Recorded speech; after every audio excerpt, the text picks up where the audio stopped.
Hello everyone, I hope you are well. तो आज की इस वीडियो में हम डिस्कस करेंगे यूके पीएससी जेईई की डीवी प्रोसेस के बारे में। किस प्रकार से आयोग में डीवी प्रोसेस को कंप्लीट कराया जाता है उसकी ऑथेंटिक जानकारी आपको यहाँ पे देंगे, ताकि आयोग में जाने से पहले आपको डीवी प्रोसेस के बारे में पहले से ही सारी जानकारी हो और आप अपने आप को कॉन्फिडेंट फील करो। यूके पीएससी के द्वारा जल्द ही जेईई का रिजल्ट पब्लिश कर दिया जाएगा, आपको सी कट ऑफ देखने को मिलेगी। तो इससे पहले आप अपने सारे डॉक्यूमेंट को प्रिपेयर कर लो और जो भी आपको डॉक्यूमेंट में किसी प्रकार की कोई भी प्रॉब्लम हो, उन सभी प्रॉब्लम को आप पहले से ही दूर कर लो। तो सारी की सारी बातें आपके साथ यहाँ पे ऑथेंटिक वे में शेयर की जाएगी। मैं आपको यहाँ पे एक चीज़ और बता दूं, अगर आपके डॉक्यूमेंट में किसी प्रकार की कोई प्रॉब्लम है, जैसे आपके एप्लीकेशन फॉर्म में आपके डेट, आपके name, father's name, mother's name, आपके डीओबी, आपकी एजुकेशन क्वालिफिकेशन, आपकी टेक्निकल क्वालिफिकेशन, एप्लीकेशन फॉर्म भरते समय या डॉक्यूमेंट में किसी प्रकार की कोई गलती होगी हो या कोई गलती है, तो उन सारी प्रॉब्लम का सोल्यूशन आपको इसी चैनल के माध्यम से आपको यहाँ पे मिल जाएगा और बिल्कुल ऑथेंटिक वे में आपको यहाँ पे सोल्यूशन दिया जाएगा। तो कमेंट बॉक्स में आप पूछ सकते हैं, किसी प्रकार की प्रॉब्लम हो आपकी डॉक्यूमेंट वेरिफिकेशन को लेकर, 100% सोल्यूशन आपको यहाँ पे मिलेगा। और आयोग में जाने से पहले आप अपने आप को हर प्रकार की समस्या से फेस करने के लिए तैयार पाओगे। तो मैं यहाँ पे सारी की सारी डिटेल्स आपको बिल्कुल स्टेप बाय स्टेप यहाँ पे शेयर करूंगा, तो आपको वीडियो को बिल्कुल भी स्किप नहीं करना है। सबसे पहले मैं आपको एक बेसिक डिटेल बता दूं, यूके पीएससी के द्वारा यहाँ पे आपको लगभग 6 फॉर्म भरने के लिए दिए जाते हैं। तो वो आपको 6 फॉर्म भरने होते हैं। उसके बाद आपके एजुकेशनल क्वालिफिकेशन के डॉक्यूमेंट की फोटोकॉपी, आपके टेक्निकल क्वालिफिकेशन के डॉक्यूमेंट की फोटोकॉपी, साथ ही जो आपके अदर डॉक्यूमेंट जो आपने एप्लीकेशन फॉर्म भरते समय फिल किए थे उन सब की फोटोकॉपी, वे सारी की सारी सेल्फ अटेस्टेड होगी। लेकिन उन पे डेट वही डालनी है आपको जिस दिन आपका डॉक्यूमेंट वेरिफिकेशन होगा, जिस दिन आपके डॉक्यूमेंट वेरिफिकेशन की डेट होगी। तो इन 6 फॉर्म को भरना है, साथ ही उन सब की फोटोकॉपी सेल्फ अटेस्टेड करके यहाँ पे इनके साथ आपको लगानी है। एक सेट बन गया, इसी प्रकार से एक सेट आपको दूसरा बनाना है। यहाँ पे आयोग के द्वारा आपको फॉर्मेट दिए जाते हैं 2, 3, 4, उन पे आपके फोटो लगते हैं। उन फोटो के अलावा भी आपको आयोग में कम से कम 2 या 3 फोटो लेकर जाने। आयोग ने यहाँ पे 2 फोटो लाने की बात कही है, लेकिन आप कम से कम 4 फोटो लेकर जाना जो आपके सेल्फ अटेस्टेड किए हुए होंगे। तो यहाँ पे स्टेप बाय स्टेप हम किस प्रकार से ये जो आयोग के द्वारा फॉर्म दिए जाते हैं, कैसे इनको भरना है, उनकी जानकारी आपको यहाँ पे देंगे। तो सबसे पहले आप यहाँ देख सकते हैं, सबसे ऊपर अभिलेख सत्यापन कार्यक्रम के अंतर्गत अभ्यर्थी द्वारा ऑनलाइन आवेदन पत्र में किए गए दावों को उनके मूल अभिलेखों से मिलान किया जाएगा। यानी कि जो भी आपने एप्लीकेशन फॉर्म में डिटेल्स भरी थी सारी की सारी, उन सारी की सारी डिटेल्स को आयोग तुम्हारे जो ओरिजिनल डॉक्यूमेंट है उनसे वहाँ से मिलान करेगा, वे मैच किए जाएंगे, ताकि अगर किसी प्रकार की कोई भी गलती होती है तो वहाँ पर आपको रिजेक्ट भी किया जा सकता है। तो जो आपने एप्लीकेशन फॉर्म में फिल किया था वही आपकी सारी डिटेल आपकी ओरिजिनल डॉक्यूमेंट में होनी चाहिए। पर अगर आपका ऐसा इशू हो गया कि बाय मिस्टेक आपसे कुछ गलती हो गई, तो उसकी प्रॉब्लम उस प्रॉब्लम का सोल्यूशन भी आपको यहाँ पे मिल जाएगा। ऐसा कोई इशू नहीं होने वाला है। जिनका सिलेक्शन हुआ है, जिनका डॉक्यूमेंट वेरिफिकेशन की लिस्ट में नाम आएगा, तो ऐसा नहीं है कि छोटी मोटे जो गलतियाँ इशूज हैं उन पर उनको बाहर कर दिया जाए, ऐसा कोई प्रॉब्लम होने वाली नहीं है।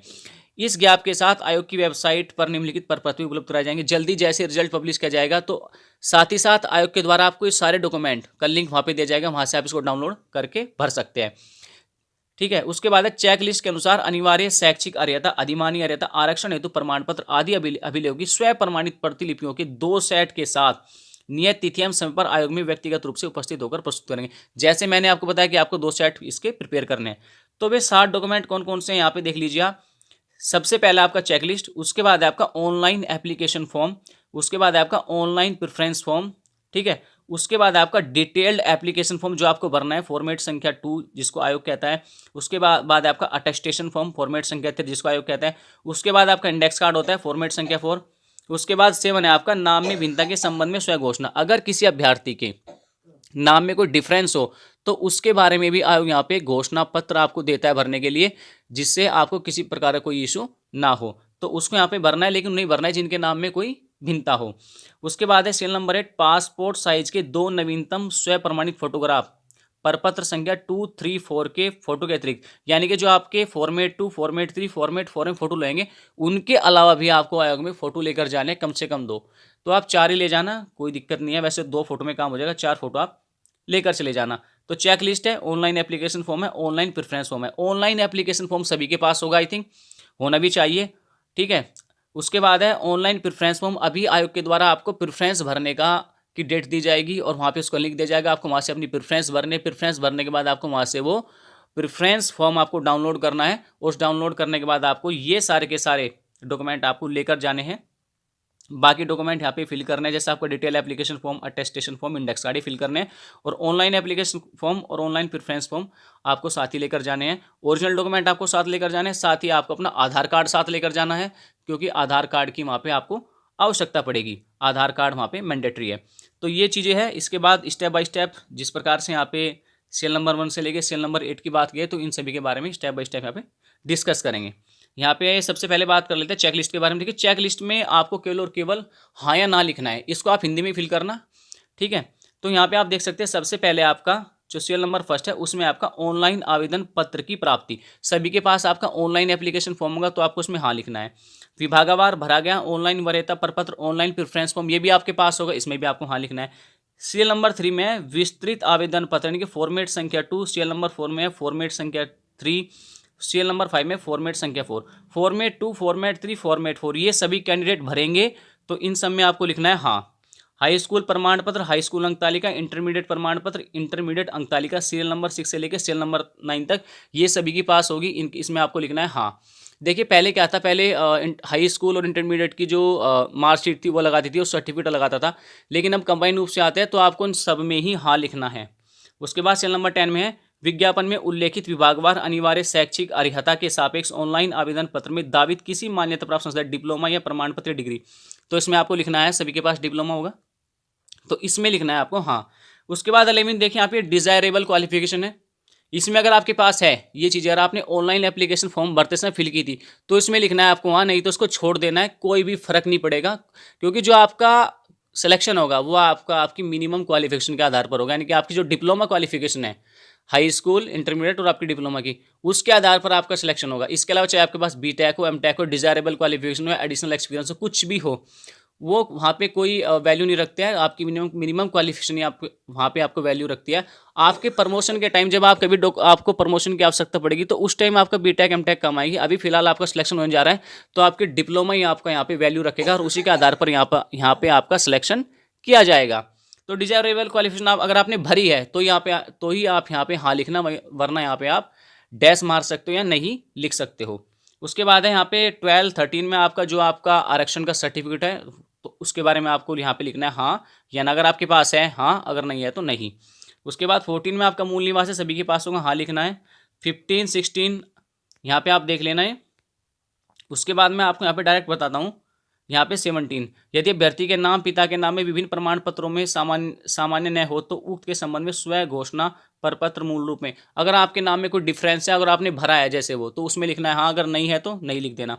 18 में देखिए आप, विज्ञापन के बिंदु संख्या 4 में अनिवार्य वांछनीय अर्हता समूह ग पद हेतु के क्रम में अभ्यर्थी द्वारा ऑनलाइन आवेदन पत्र में दावित वांछित अर्हता रिक्वायर्ड एलिजिबिलिटी के अंतर्गत यस चयनित किए गए निम्न बिंदुओं में से किसी एक के समर्थन में पुष्ट प्रमाण पत्र अभिलेख। मतलब यहाँ पे अगर आपने एप्लीकेशन फॉर्म भरते समय इन 4 में से किसी में यस किया है, तो आपको उसमें हाँ लिखना है उसी कॉलम में, बाकी यहाँ पे डैश मार देना। जैसे पहला है, is your name registered in any district employment office located in Uttarakhand state, अगर उत्तराखंड राज्य के किसी भी रोजगार कार्यालय में आपका नाम रजिस्टर्ड है, तो आपको लिखना है यहाँ पे हाँ। अगर आपने ऑनलाइन एप्लीकेशन फॉर्म भरते समय लिखा था कि मेरा जो नाम है वो एम्प्लॉयमेंट ऑफिस में रजिस्टर्ड है, तो आपने अगर वहाँ पे येस लिखा था, तो आपको यहाँ पे येस लिखना है, हाँ लिखना है।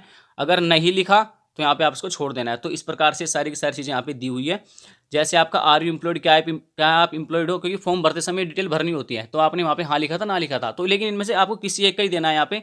तो अगर लिखा था हाँ, तो हाँ भरना है, क्योंकि बहुत से कैंडिडेट ऐसे होंगे जो पहले से गवर्नमेंट जॉब में होंगे और अब वो जेई की पोस्ट पर आना चाहते होंगे, तो उनको यहाँ पे लिखना है हाँ, क्योंकि उनको एनओसी भी देनी होगी, नॉन ऑब्जेक्शन सर्टिफिकेट भी उनको देना हो, तो उनको यहाँ पे हाँ लिखना है, क्योंकि जो डिटेल आपने एप्लीकेशन फॉर्म में फिल करी थी उसी के अनुसार आपको यहाँ पे चलना है।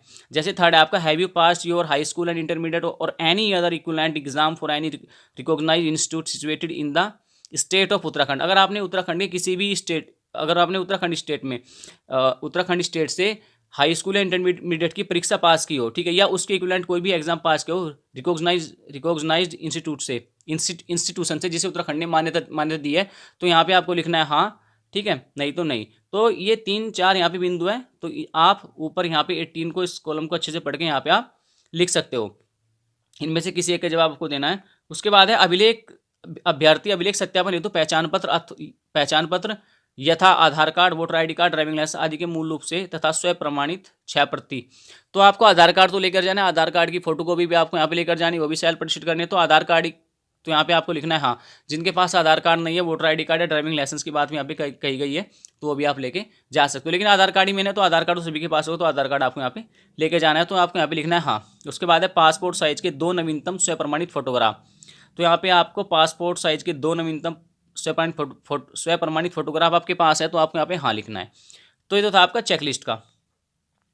अब यहाँ पे मैं आपको बता देता हूँ, यहाँ पे अभ्यर्थी का हस्ताक्षर आ जाएंगे, अभ्यर्थी का नाम आ जाएगा। उसके बाद है आपका फॉर्मेट संख्या 2। फॉर्मेट संख्या 2 में ऊपर वाला कॉलम आपको छोड़ना है, फॉर ऑफिशियल यूज ओनली। उसके बाद नीचे आ जाओ आप, उत्तराखंड लोक सेवा आयोग हरिद्वार। सबसे पहले आपको साइड में आपको आपका फोटो पेस्ट करना है, उसको सेल्फ अटेस्टेड आपको करना है। थोड़ा नीचे से सेल्फ अटेस्टेड करना, ताकि पूरा साइन आपका जो फिर उस पर आपको डेट लिख देनी है। उसके बाद सबसे पहले आपको आपका रोल नंबर भरना है, पद नाम आपका कनिष्ठ अभियंता हो जाएगा। उसके बाद विज्ञापन संख्या एवं दिनांक आपको नोटिफिकेशन में से मिल जाएगी। उसके बाद अभ्यर्थी का नाम सबसे पहले हिंदी में, फिर इंग्लिश में, फिर जन्म तिथि है, फिर आपका जेंडर है, फिर अभ्यर्थी के पिता या पति का सबसे पहले नाम आएगा, फिर पता आएगा। उसके बाद अभ्यर्थी की माता का नाम है, सीरियल नंबर 8 में, सीरियल नंबर 9, पत्र व्यवहार का पता।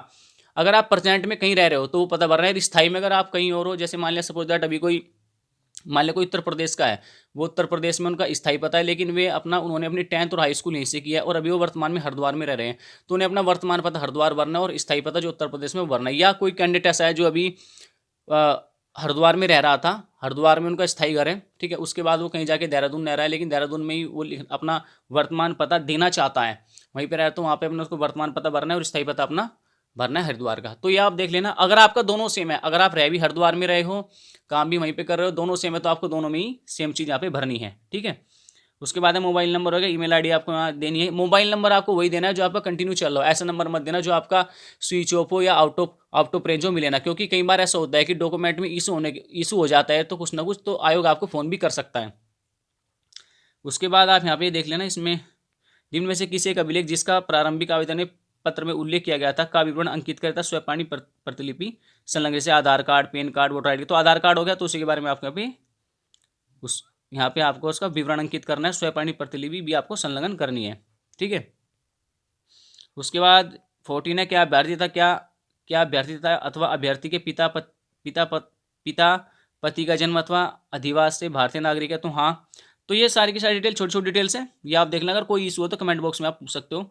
उसके बाद आप डायरेक्ट आते हैं एजुकेशन क्वालिफिकेशन पे। यहाँ पे आपको एजुकेशन और टेक्निकल दोनों ही क्वालिफिकेशन आपको यहाँ पे भरनी है। एकेडमिक क्वालिफिकेशन और टेक्निकल क्वालिफिकेशन दोनों ही आपको भरनी है। हाई स्कूल, बोर्ड, उसके बाद उत्तीर्ण वर्ष आ जाएगा। विषय शाखा, देखिए विषय शाखा में आपको क्या भरना है, जैसे हाई स्कूल है, हाई स्कूल में आप भर लोगे हिंदी इंग्लिश मैथ साइंस, ठीक है, ये हो जाएगा आपका जो पूर्णांक और प्राप्तांक दोनों यहाँ पे भरने हैं। पूर्णांक भी भरना है और प्राप्तांक, जैसे किसी का जैसे 500 में से है, ठीक है, 500 में से किसने 350/500 हो जाएगा, प्रतिशत आपको यहाँ निकालना है। प्रदत्त प्रमाण पत्र की संख्या आपको भरनी है। आपको यहाँ पे सर्टिफिकेट की संख्या भरनी है। देखो जो प्रदत्त प्रमाण पत्र आपको अंक तालिका की नहीं भरनी है, एक जो सर्टिफिकेट होगा, क्योंकि अब जो कंबाइन रूप से आ रहे हैं तो उनमें तो आपका जो प्रदत्त प्रमाण पत्र की संख्या होगी वो एक ही होगी, लेकिन पहले जो सर्टिफिकेट अलग आता था, यानी कि अंक तालिका से अलग जो सर्टिफिकेट होता था, तो उस पे ऊपर एक संख्या दी हुई होगी, तो वो संख्या आपको यहाँ पे भरनी है, ठीक है। उसके बाद ऐसे इंटरमीडिएट में आपको भरना है। इंटरमीडिएट में अगर आप पीसीएम से तो पीसीएम भर सकते हैं, भौतिक रसायन विज्ञान, ठीक है, ये भर सकते हैं। अगर कोई जीव विज्ञान से तो उसकी डिटेल यहाँ पे देख सकते हैं, भौतिक रसायन और जीव विज्ञान, ठीक है, उसकी डिटेल यहाँ पे दी जा सकती है, ठीक है। उसके बाद डिप्लोमा आ जाएगा। डिप्लोमा आपका होगा आपका यूबीटीआर से, Uttarakhand board of technical education, जिसका किसी और से वो भर सकते हैं, ठीक है, किसी और बोर्ड से वो यहाँ पे भर सकते हैं। उसके बाद है उत्तीर्ण वर्ष आ जाएगा यहाँ पे। उसके बाद विषय शाखा आपने मैकेनिकल, इलेक्ट्रिकल, सिविल या एग्रीकल्चर, वो आपके यहाँ पे आ जाएगी। पूर्णांक और प्राप्तांक आ जाएगा, प्रतिशत आ जाएगा, और प्रदत्त प्रमाण पत्र की संख्या यहाँ पे आ जाएगी। उसके बाद आपके पास डिग्री है, चाहे वो आपको बीए है, एमए है, बीटेक, एमटेक है, तो उसकी डिटेल यहाँ पे दे सकते हो। अगर आपके पास नहीं है तो आप यहाँ पे डैश मार दो, कोई भी टेंशन लेने वाली आवश्यकता नहीं। बहुत से कैंडिडेट क्या करते हैं कि हम बीए भरेंगे, एमए भरेंगे, बीटेक भरेंगे, एमटेक भरेंगे तो हमें बेनिफिट मिलेगा, कोई बेनिफिट नहीं मिलेगा। आपका सिलेक्शन केवल और केवल आपकी डिप्लोमा की क्वालिफिकेशन में होना है। बाकी चाहे आपके पास कितनी भी डिग्री डिप्लोमा हो, उनकी कोई वैल्यू नहीं होगी आपकी। अगर आपको प्रमोशन के लिए भी अगर काम आएगी ना, तो केवल और केवल आपकी बीटेक या एमटेक की डिग्री काम आएगी, और बाद में काम आएगी जब आपको प्रमोशन में उसकी आवश्यकता पड़ेगी। बाकी अगर आपके पास है तो आप डिटेल दे सकते हैं। आगे बात कर लेते हैं यहाँ पे अधिमानी अर्हता की। मैंने पहले ही बात की थी, अगर आपके पास है अधिमानी अर्हता, जैसे प्रादेशिक सेना में कम से कम 2 वर्ष की सेवा, एनसीसी का 20 सर्टिफिकेट अगर आपके पास है तो तो यहाँ पे डिटेल दे सकते हैं। इनका कोई बेनिफिट आपको मिलने वाला नहीं है, क्योंकि आपका जो सिलेक्शन होना है वो आपका सिलेक्शन आपका मिनिमम क्वालिफिकेशन के बेस पर ही होना है। ये डिजायरेबल क्वालिफिकेशन होती है, ये देना अच्छी बात है। आपके पास है तो उसको दे दीजिए, अगर आपने एप्लीकेशन फॉर्म में चीज़ों को भरा था। अगर नहीं है तो डैश मार दीजिए, कोई टेंशन लेने वाली बात नहीं, छोटे छोटे डैश लगा दीजिए इन कॉलम में, ठीक है। फिर आगे चलते हैं, यहाँ पे देखते हैं 3 में आपका पूर्णतः वर्तमान नियुक्तियों सेवाओं का विवरण। देखिए, अगर आप एज ए जई किसी प्राइवेट इंडस्ट्री में काम कर रहे हैं तो आप डिटेल यहाँ पे दे सकते हैं, और नहीं भी दे सकते तो भी कोई टेंशन लेने वाली आवश्यकता नहीं है। दो या ना दो कोई दिक्कत नहीं है। प्राइवेट इंडस्ट्री में जो काम कर रहे हैं, देते हो तो अच्छी बात है, नहीं देते हो तो कोई बात नहीं है। लेकिन जो गवर्नमेंट इंप्लॉई है, जो भी काम कर रहे हैं, उनको यहाँ पे डिटेल देनी आवश्यकता है। उन्हें यहाँ पे डिटेल देनी पड़ेगी, उनको डिटेल देने की आवश्यकता है, क्योंकि उनको आयोग में एनओसी भी देनी है, नॉन ऑब्जेक्शन सर्टिफिकेट भी देना है। तो उनको यहाँ पे डिटेल देनी है। पद का नाम क्या है, विभाग अथवा सेवा योजक का नाम, कब से कब तक आपने क्या, कुल अवधि, सेवा का प्रकार है, वेतनमान तथा अंतिम आहरित वेतन, नियुक्ति स्थान। तो ये सारी डिटेल उन्हें देनी है। उसके बाद अगर आप प्राइवेट एम्प्लॉय हो तो आप दे सकते हो, और चाहो तो नहीं भी दे सकते, क्योंकि इसमें आपका एक्सपीरियंस तो मांगा नहीं है। अगर इसमें एक्सपीरियंस, अगर आपकी पोस्ट की सिलेक्शन के लिए यहाँ पे एक्सपीरियंस मांगते हैं तो आपको यहाँ पे देना होती है आपकी डिटेल। अगर चाहे आप कहीं भी काम करो, आपके पास एक्सपीरियंस चाहे 1 साल 2 साल 3 साल का है, अगर आप कहीं काम करो तो आप दो, अगर प्राइवेट हो। अगर ना भी दोगे तो कोई दिक्कत नहीं, आप छोड़ सकते हो, आप यहाँ पे डैश लगा सकते हो। लेकिन अगर आप गवर्नमेंट एम्प्लॉय तो आपको यहाँ पे 100% अपनी डिटेल यहाँ पे भरनी है। उसके बाद बात की जाए, यहाँ देखिए इसमें सब 19 से लेके 21 तक आपको ना लिखना है। क्या अभ्यर्थियों किसी फौजदारी न्यायालय द्वारा दंडित किया गया, नहीं, ये आपने एप्लीकेशन में भरा होगा, ठीक है। उसके बाद है अथवा कोई विवाद विचाराधीन है, नहीं। 20, क्या अभ्यर्थियों किसी संघ लोक सेवा आयोग अथवा किसी राज्य लोक सेवा आयोग द्वारा प्रतिवारित घोषित किया गया है, ठीक है, डेबर किया गया है, तो नहीं। उसके बाद क्या अभ्यर्थी कभी सरकारी सेवा से पदच्युत किया गया है अथवा हटाया गया है, अथवा अनिवार्यतः सेवा निवृत्त किया गया है, नहीं। तो यहाँ पे ये तीनों इसमें आपको नहीं भरना है, ठीक है। उसके बाद है फिर आपका, यदि आप अपने अभ्यर्थन के संबंध में आयोग की कोई विशेष अर्हता, अनुभव देना चाहे जो ऊपर दिए गए स्तंभों में ना आया हो, तो यहाँ एक अलग से विवरण दें, अथवा इस आशय का प्रमाण पत्र भी अपने आवेदन पत्र के साथ संलग्न करें। देखो, इससे पहले जो आपने फॉर्म में भरा, अगर कोई क्वालिफिकेशन आपके पास ऐसी थी जो अभी ऊपर कॉलम में नहीं थी, जैसे आपके पास कंप्यूटर का डिप्लोमा है, ऊपर नहीं थी, तो आप चाहते हो यहाँ पे कंप्यूटर के डिप्लोमा की डिटेल यहाँ पे दे सकते हो। अगर आपके पास कोई इंडस्ट्रियल एक्सपीरियंस है उसकी डिटेल यहाँ पे दे सकते हो। अगर आपके पास कोई अदर एक्सपीरियंस है या कोई अदर क्वालिफिकेशन है तो उसकी डिटेल भी यहाँ पे दी जा सकती है, जो अभी ऊपर वाले स्तंभों में नहीं थी, ऊपर वाले कॉलम में नहीं थी। अगर है तो दीजिए, अगर नहीं है तो यहाँ पे डैश मार। जैसे मैंने आपको पहले बताया कि सिलेक्शन आपकी मिनिमम क्वालिफिकेशन के आधार पर ही होना है। दोगे तो अच्छी बात है, नहीं दोगे तो भी कोई टेंशन लेने वाली बात आपको यहाँ पे नहीं है।